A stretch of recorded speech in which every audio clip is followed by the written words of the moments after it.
السلام علیکم ورحمۃ اللہ وبرکاتہ. نحمده ونصلي على رسوله الكريم. اما بعد فاعوذ بالله من الشيطان الرجيم. بسم الله الرحمن الرحيم. الذين ينفقون في السراء والضراء والكاظمين الغيظ والعافين عن الناس والله يحب المحسنين. صدق الله العظيم. اللہ رب العزت نے سورۃ البقرہ پہلے پارے کے آغاز میں یہ ارشاد فرمایا تھا کہ الف لام میم ذالک الکتاب لا ریب فیہ ھدی للمتقین، کہ یہ کتاب جس میں کوئی شک نہیں، یہ پرہیزگاروں کے لیے ہدایت ہے، متقین کے لیے ہدایت ہے.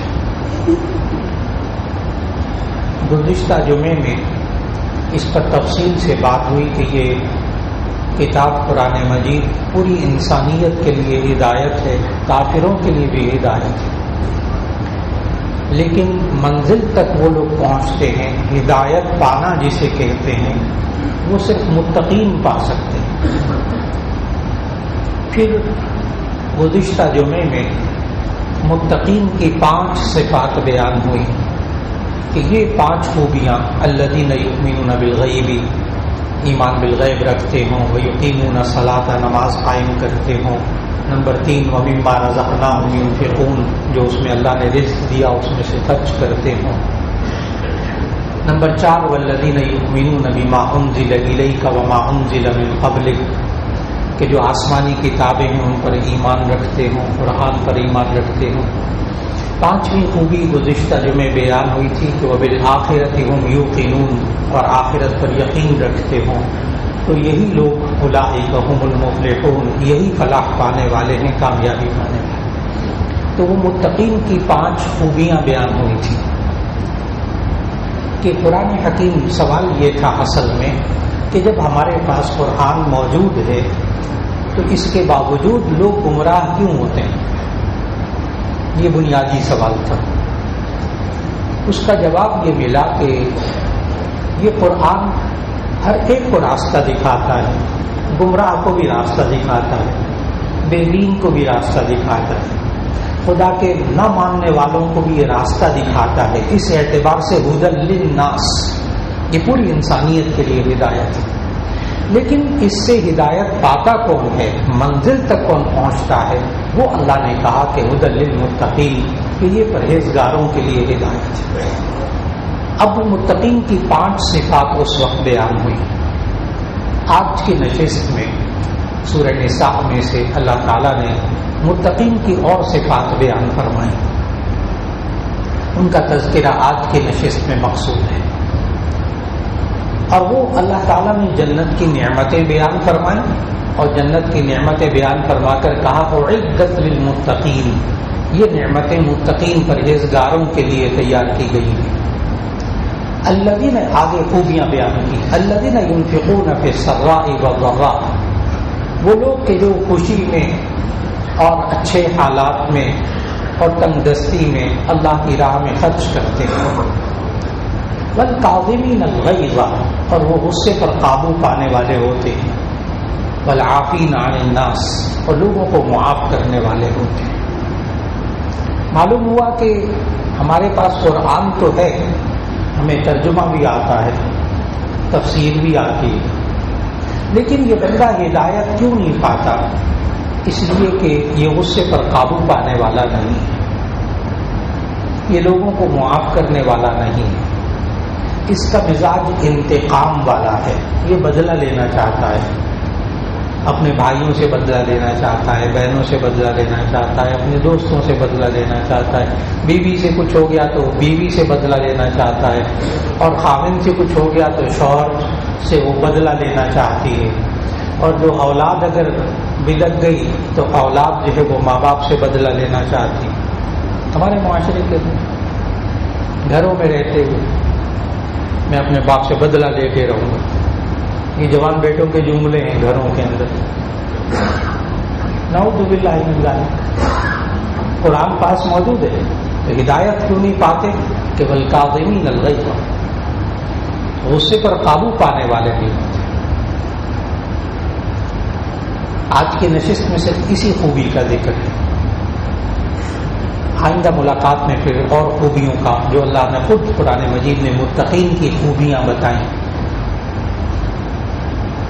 یہ انسان آج معاشرے کے اندر اس خوبی پر عمل نہ کرنے کی وجہ سے بسا اوقات نماز بھی پڑھ رہا ہوتا ہے، روزے بھی رکھ رہا ہوتا ہے، صدقہ و خیرات بھی کر رہا ہوتا ہے، لیکن گھر میں سکون نہیں ہوتا، خاندان میں سکون نہیں ہوتا، جہاں دفتر میں رہتا ہے وہاں بھی اس کو سکون نہیں مل رہا، جہاں کاروبار کر رہا ہے وہاں بھی سکون اس کو نہیں مل رہا۔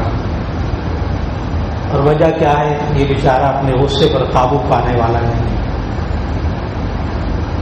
اس میں انتقام بھی لے رہا ہے، اس میں دوسروں کو تکلیفیں بھی پہنچا رہا ہے، اس میں یہ انسان دوسروں کو بدزبانی بھی کر رہا ہے، یہ انسان الزام تراشی بھی کر رہا ہے، صرف اس وجہ سے کہ غصے پر قابو پانے والا نہیں۔ سوال یہ ہے کہ کیا انسان کو ان حالات میں اللہ تعالیٰ نے کیا رہنمائی کی، رسول اللہ صلی اللہ علیہ وسلم نے کیا رہنمائی کی؟ ہم اپنے گھروں کے حالات کو غصے کی وجہ سے تباہ ہونے سے کیسے بچائیں؟ ہم اپنے رشتہ داروں میں اس غصے کی وجہ سے جو ہمارے نفرتوں، بہت ساری نفرتیں مل رہی ہیں، ایک نفرتوں کا ماحول گھروں کے اندر بن جائے، تو اسی صورت میں ہم کیسے اس کو دور کر سکتے ہیں؟ اللہ اور اس کے رسول صلی اللہ علیہ وسلم نے کیا رہنمائی فرمائی؟ اس بارے میں سب سے بنیادی بات یہ ذہن میں رکھنی چاہیے کہ ہمیں اسلامی تعلیمات سے، قرآن اور حدیث سے یہ معلوم ہوتا ہے کہ کسی انسان کے اندر غصہ ہونا یہ انسان کی خوبی ہے، یہ انسان کی اچھائی ہے۔ غصہ ہونا انسان کے اندر یہ انسان کی خوبی ہے، اور غصہ نہ ہونا یہ انسان کا عیب ہے۔ کہیں کسی آیت میں، کسی حدیث میں آپ کو یہ نہیں ملے گا کہ مومن وہ ہوتا ہے یا اچھا مسلمان وہ ہوتا ہے جس میں غصہ نہیں ہوتا۔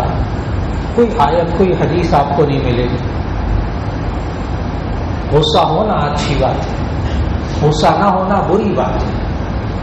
اب سوال یہ ہے کہ پھر یہ کیوں کہا جاتا ہے کہ غصہ پینا ثواب ہے، غصہ کرنا حرام ہے، غصے پر قابو پانا چاہیے، یہ کیوں کہا جاتا ہے؟ اس کی وجہ یہ ہے کہ اصل میں ایک غصہ ہوتا ہے اچھا، ایک غصہ ہوتا ہے برا۔ اچھا غصہ کون سا ہوتا ہے؟ جو اللہ اور اس کے رسول صلی اللہ علیہ وسلم کے احکامات کو ٹوٹتا دیکھ کر اگر غصہ آئے، اس کی خلاف ورزی ہوتا دیکھ کر غصہ آئے، تو یہ غصہ اچھا ہے، اور اس پر نبوی طریقے سے عمل کرنا ہے۔ اس میں بھی اپنے نفس کو بیچ میں ہی لانا، اس سے پھر نقصان ہوگا۔ اور اگر غصہ برا ہے تو اسے ہر صورت میں قابو پانا ہے۔ اور برا غصہ کیا ہوتا ہے؟ اپنے ذاتی مفاد، ذاتی اصولوں، ذاتی سوچ کے خلاف ہوتا دیکھ کر غصہ آئے تو یہ غصہ برا ہے اور اس پر قابو پانا ہے۔ اب جب ہم معاشرے میں دیکھتے ہیں کہ ہم معاشرے کے اندر اکثر جو ہمیں غصہ آتا ہے وہ برا والا ہی غصہ آتا ہے۔ اس نے مجھے یوں کہہ دیا، اس نے میرے خلاف یہ کہہ دیا، اس نے مجھے برا بھلا کہا، اس نے مجھے نقصان پہنچایا، اس نے میرے ماں باپ کو یہ کہا، اس نے میرے فلاں کو یہ کہا، ذاتی، اس نے میرے خلاف یہ کام کیا، اس نے میرے خلاف زبانی استعمال کیا، ذاتی غصے۔ اور وہ اللہ اور اس کے رسول صلی اللہ علیہ وسلم کے احکامات کو ٹوٹتا دیکھ کر غصہ آئے، یہ شاذ و نادر ہوتا ہے، اللہ ماشاء اللہ۔ یہ میرا بیٹا نماز کیوں نہیں پڑھتا، اس کو غصہ آ رہا ہے۔ یہ میرا بیٹا جھوٹ کیوں بولتا ہے، غصہ آ رہا ہے۔ یہ میرا بچہ، بیٹا بیٹی مال میں خیانت کر رہے ہیں، بیوی ہے وہ مال میں خیانت کر رہی ہے، غصہ آ رہا ہے۔ اور اس غصے پر بھی، جو اچھا غصہ ہے اس پر بھی نبوی طریقے سے عمل کرنا ہے، اس پر بھی اپنے نفس کو آگے نہیں لانا۔ لہذا اچھا غصہ ہو اس پر عمل کرنا ہے، اور یہی وہ اچھا غصہ ہے جس سے انسان بہترین ایڈمنسٹریٹر بنتا ہے۔ کوئی باپ اپنے بچے کی تربیت، اچھی تربیت نہیں کر سکتا جب تک کہ اس باپ کے اندر غصہ نہ ہو۔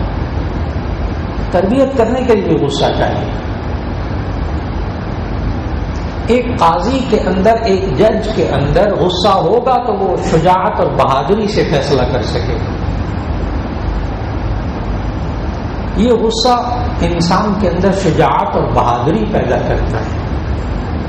کیوں؟ اس لیے کہ جب غصہ نہیں ہوتا، غصے کی ڈیفینیشن، غصے کی تعریف جو ماہرین نفسیات کرتے ہیں نا، غصے کی ڈیفینیشن یہ بیان کی جاتی ہے کہ انسان خلاف اصول، خلاف مفاد کوئی بات دیکھے تو اس کی طبیعت میں جو شدت آتی ہے اسے غصہ کہتے ہیں۔ خلاف مزاج، خلاف اصول، خلاف ضابطہ کوئی بات انسان دیکھے تو اس کی طبیعت میں جو شدت، تیزی آتی ہے اسے غصہ کہتے ہیں۔ یہی چیز آپ کو امر بالمعروف نہی عن المنکر کرنے پر ترغیب دیتی ہے۔ نہی عن المنکر برائی سے روکنا، کسی کو اچھا امر بالمعروف، کسی کو اچھی بات کہنا۔ نبی صلی اللہ علیہ وسلم نے ارشاد فرمایا من رأى منكم منکرا فلیغیرہ بیدہ فإن لم یستطع فبلسانہ فإن لم یستطع فبقلبہ وذلک اضعف الایمان او کما قال علیہ الصلوۃ والسلام۔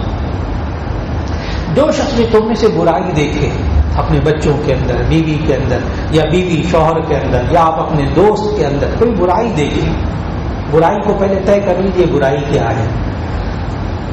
یہ بھی کانسیپٹ ہم نے نیکی اور برائی کا تصور اپنے ذہن سے نہیں تیار کرنا، ہم اپنے ذہن سے فیصلہ نہیں کریں گے۔ جو بات اللہ اور اس کے رسول صلی اللہ علیہ وسلم کے حکم کے مطابق ہے وہ اچھی بات ہے، جو بات اللہ اور اس کے رسول صلی اللہ علیہ وسلم کے حکم کے خلاف ہے وہ بری بات ہے۔ اچھی اور بری بات کو بالکل درمیان میں لکیر لگائے، دیوار، کوئی گول مول بات نہ ذہن میں رکھیں۔ نیکی کیا ہے، اچھی بات کیا ہے، جو اللہ اور اس کے رسول صلی اللہ علیہ وسلم کے حکم کے مطابق ہے۔ بری بات کیا ہے، جو اللہ اور اس کے رسول صلی اللہ علیہ وسلم کے حکم کے خلاف ہے۔ تو نبی صلی اللہ علیہ وسلم نے جو فرمایا کہ من رأى منکم منکرا فلیغیرہ بیدہ، جو شخص تم میں سے بری بات کو دیکھے تو اسے چاہیے زور بازو سے روکے۔ اس کے پاس طاقت ہے روکے، اس کے پاس اختیارات ہیں روکے۔ باپ ہے، کسی ادارے کا سربراہ ہے، کسی دفتر کا سربراہ ہے، اپنے ڈپارٹمنٹ کا سربراہ ہے، پتہ ہے یہ سامنے خیانت کر رہا ہے، بددیانتی کر رہا ہے، اپنی طاقت استعمال کرے، اپنی پاور استعمال کرے، دورے بازو سے اس کو روکے۔ نہیں روک سکتا لیکن اس میں ان حدود سے تجاوز نہ کرے جس سے کہ دوسرے کی جان چلی جائے، دوسرے کی بے عزتی ہو جائے، دوسرے کے مال کو نقصان پہنچے، دوسرے کی عزت کو نقصان پہنچے، دوسرے کی جان کو۔ اگر کوئی بندہ یہ سوچنا شروع کر دے کہ میں تو برائی کو روک رہا ہوں لیکن وہ تین چیزیں، اگلے کی جان، مال، عزت و آبرو کا احترام نہیں کر رہا، تو اس روکنے سے نقصان ہوگا، اس روکنے سے نقصان ہوگا۔ یہ بڑی اہم بات ہے جو سمجھنے والی ہے کہ ہم بری بات کو دیکھیں تو نہ روکیں۔ میں تو حکم دیا گیا جو بری بات دیکھے اس کو زور بازو سے روکو۔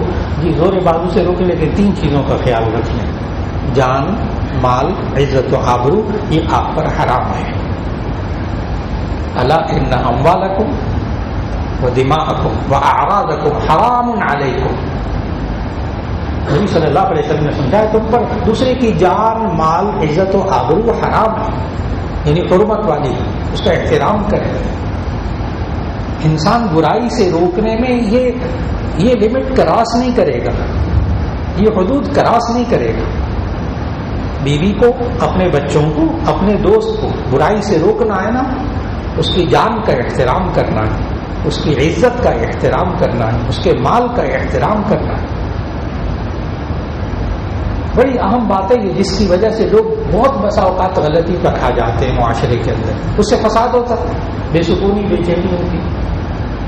تو من رأى منکرا منکر فلیغیرہ بیدہ، جو شخص تم میں سے برائی دیکھے اسے زور بازو سے روکے۔ فإن لم یستطع فبلسانہ، اور اگر زور بازو سے نہیں روک سکتا تو زبان سے روکے، زبان کو استعمال کرے۔ لیکن اس زبان کو استعمال کرنے میں بھی جو اللہ نے حدود بتائی ہیں ان کا خیال رکھے۔ وہاں یہ بھی نہیں کہ انسان وہ گالیوں پہ آ جائے، بد زبانی پہ آ جائے، الزام تراشی پہ آ جائے، دوسرے کی عزت کے کام پیچھے پڑ جائے، وہ بھی اس کے لیے بھی گنجائش ہے۔ آپ برائی سے روکیے لیکن جو اللہ نے حدود مقرر کی ہیں ان حدود کو پھر پار نہیں کرنا، ورنہ نقصان کے سوا کچھ نہیں ملے گا۔ انسان زور بازو سے برائی کو روکے، جو اس کے پاس اختیارات ہیں اس سے برائی کو روکے۔ نمبر 2 زبان سے روکے۔ نمبر 3 فَإِن لَّمْ يَسْتَطِعْ فَبِقَلْبِهِ، اگر اس کی بھی طاقت نہیں رکھتا تو کم از کم دل میں تو برا سمجھے کہ یہ برا کام ہے۔ وَذَلِكَ أَضْعَفُ الْإِيمَانِ، نبی صلی اللہ علیہ وسلم نے فرمایا یہ ایمان کی کمزور ترین شکل ہے۔ جو بندہ یہ کہے نا میں تو یہ کچھ بھی نہیں کر سکتا، میں تو نہ اس کو ہاتھ سے روک ہی نہیں سکتا، میں اپنی طاقت سے بھی اس کو نہیں روک سکتا، اچھا ٹھیک ہے، میں زبان سے بھی نہیں روک سکتا، زبان کھولوں گا تو فساد ہوگا، ٹھیک کوئی بات نہیں۔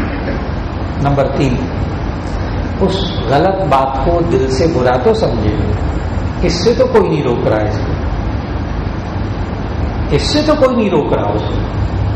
اب وہ غلط کام ہو رہا ہے، غلط بات ہو رہی، اس میں خود شامل بھی ہو رہا ہے، یہ بہت بڑی تباہی ہے جو آج ہمارے معاشرے میں اصل یہ بات ہے کہ یہ روکنا بھی نہیں، زور بازو سے روکنا بھی نہیں، اور زبان سے بھی نہیں روکنا اس بری بات سے، اور دل سے پھر اس بری بات کو برا بھی نہیں سمجھنا بلکہ ساتھ شریک ہو جائے۔ کیا کریں گے، ہمارا معاشرہ ہے، خاندان ہے، سب کچھ ہوتا ہے جی، مولانا کیا کریں گے، جو کچھ ہوتا ہے چلو وہ اس برائی میں لگا ہوا، یعنی اس برائی کو دل سے برا نہیں سمجھ رہا۔ دیکھیے انسان اس بارے میں بے بس نہیں ہے، ہاتھ سے روکنے میں بے بس ہو سکتا ہے، جی میں زبان سے نہیں، زبان نہیں کھول سکتا، زبان کھولا تو بس یوں ہو جائے گا، ٹھیک ہے، تو بتا دیں کم از کم دل سے تو برا سمجھ لیں کہ یہ برائی ہے، اس برائی میں بندہ شامل تو نہ ہو نا۔ اسی لیے نبی صلی اللہ علیہ وسلم نے فرمایا وَذَلِكَ أَضْعَفُ الْإِيمَانِ، یہ ایمان کی کمزور ترین شکل ہے۔ اس کا مطلب کیا ہوا، اگر انسان معاشرے میں برائی ہوتا دیکھے اور اس کو دل سے برا نہ سمجھے تو سمجھے کہ اس کے اندر ایمان نہیں ہے، کیونکہ وَذَلِكَ أَضْعَفُ الْإِيمَانِ، یہ ایمان کی کمزور ترین شکل ہے۔ اگر یہ برائی کو اللہ اور اس کے رسول صلی اللہ علیہ وسلم نے جس کام سے منع کیا ہے یہ انسان اس کو برا بھی نہیں سمجھ رہا، یہ کمزور ترین شکل ہے۔ اور عجیب بات عرض کروں، انسان گھر کے اندر بیوی بچوں کے اندر رہتے ہوئے، خاندان کے اندر رہتے ہوئے کسی بات کو دل سے برا سمجھے نا، دل سے برا سمجھے، اللہ تعالیٰ اس کا اثر بھی دوسرے بندے پر ظاہر کر دیتا ہے۔ کر کے دیکھ، بیوی کے اندر ایک برائی ہے، آپ کے دل میں ہے کہ یہ بری بات ہے، اس کا اثر ظاہر ہوگا۔ آپ کے بچوں میں کوئی بری بات ہے، آپ کہہ نہیں سک رہے لیکن دل میں کوڑ رہے ہیں، اللہ سے مانگ بھی رہے ہیں اے اللہ اس کے اندر ایک برائی دور کر دے، میں بس کچھ کہہ نہیں سک رہا، اس وقت بے بس ہوں بالکل، ٹھیک ہے، اللہ کے ہاں ہاتھ اٹھا دیے، اس کا اثر ہوگا۔ لیکن اگر وہ دل سے برا نہیں سمجھے گا اور اس کام میں خود بھی اپنے آپ کو حرام کام میں شریک کر لے گا تو ایسی صورت میں تو وہ بندہ، اس بندے کے اندر ایمان نہیں ہے، اس کی فکر کرنی پڑے گی۔ لہذا غصے کے اندر انسان جب ہوگا تو یہ انسان برائی سے روکے گا۔ آپ اپنے ڈپارٹمنٹ کا سربراہ ہیں، آپ اپنے گھر کے سربراہ ہیں، آپ اپنے بیوی بچوں کے اوپر سربراہ ہیں، ایسی صورت کے اندر غصہ ہوگا تو تربیت کر سکیں گے، غصہ ہوگا تو برائی سے روک سکیں گے۔ اگر غصہ نہیں ہوگا یعنی خلاف اصول، خلاف مفاد، گناہ کی بات ہو رہی ہے اور یہ ٹس سے مس نہیں ہو رہا، اس کے اوپر اثر ہی کوئی نہیں ہو رہا، اس کو کہتے ہیں بزدلی، اس کو کہتے ہیں بزدلی، عربی میں اس کو کہتے ہیں جبن، جیم بے نون، جبن۔ اور نبی صلی اللہ علیہ وسلم نے جن چیزوں سے پناہ مانگی ہے نا اللہ تعالیٰ سے، اس میں سے ایک یہ بھی ہے، دعا آپ کے ذہنوں میں ہے، اللہم انی اعوذ بک من الجبن، اے اللہ میں بزدلی سے پناہ مانگتا ہوں، تیری پناہ مانگتا ہوں، مجھے بچا لے بزدلی سے۔ کیا معنی کہ اللہ اور اس کے رسول صلی اللہ علیہ وسلم کے حکم کے خلاف ہوتا نظر آ رہا ہو اور یہ انسان بالکل ہل نہ رہا ہو۔ اب سوال یہ ہے کہ اگر اچھا غصہ تو سمجھ میں آ گیا کیسا ہونا چاہیے، اگر برا غصہ آئے اپنے ذاتی مفاد، ذاتی اصولوں کے خلاف ہوتا دیکھ کر، تو اس غصے پر انسان قابو کیسے پائے؟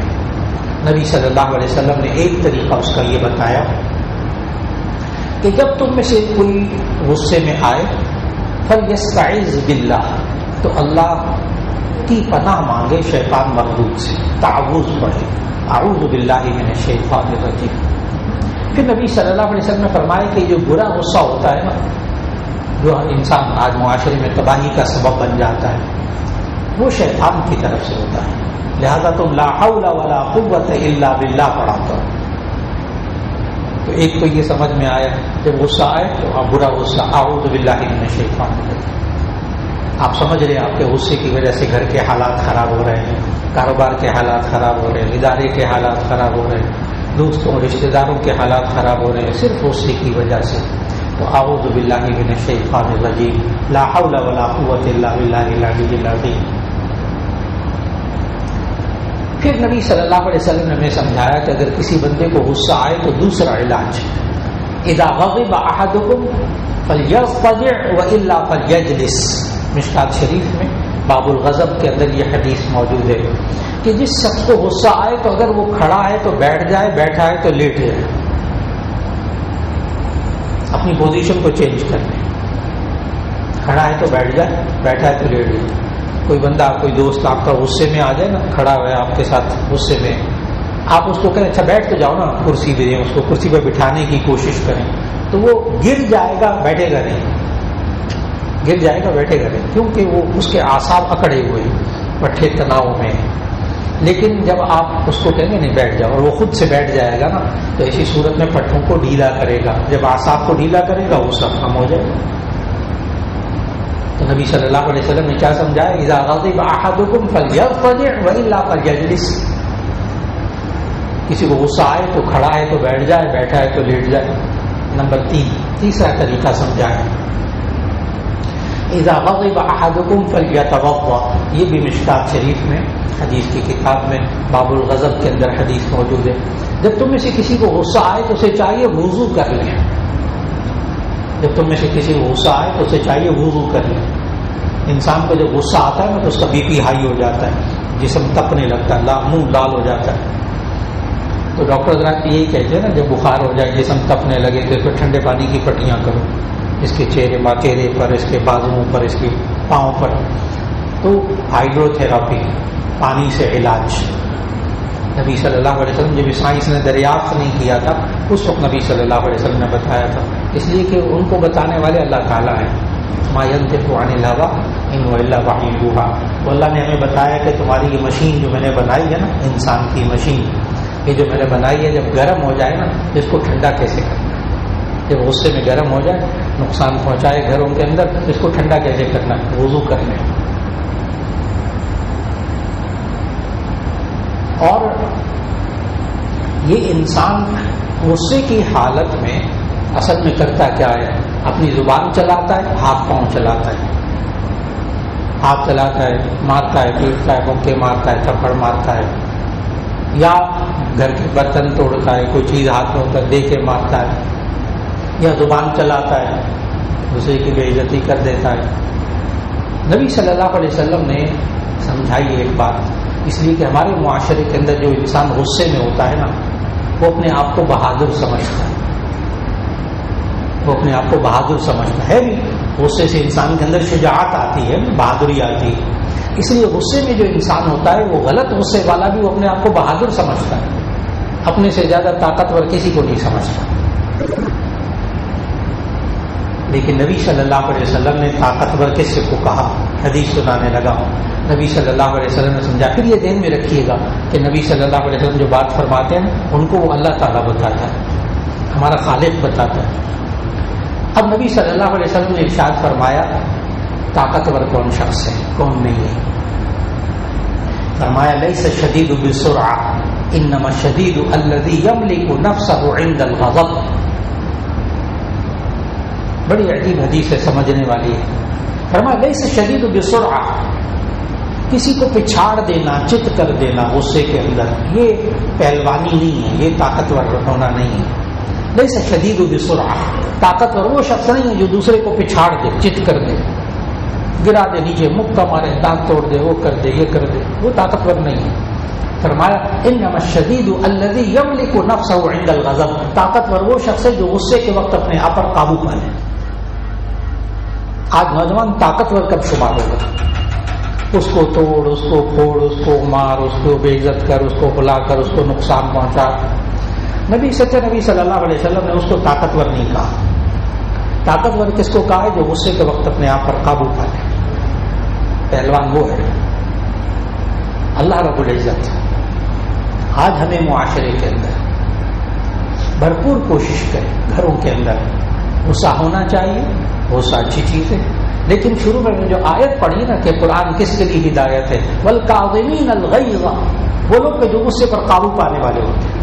یہ نہیں کہا غصہ نہ ہو تو وہ متقی ہوتے نا، جو غصے پر قابو پانے والے ہوتے ہیں تو یہ قرآن ان کے لیے ہدایت ہے.